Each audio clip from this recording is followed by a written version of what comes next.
Hi, in front of me is LG K62 Plus, and today I would like to show you how you can turn on auto rotation on this device. Firstly, open tab menu. Now find rotation icon and click on it.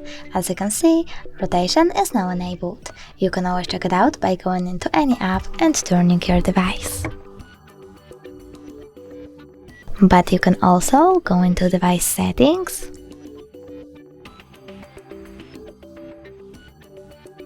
choose display, scroll down and tap on the switcher next to auto rotate screen to turn it on. If the switcher is green, that means that the auto rotation is turned on.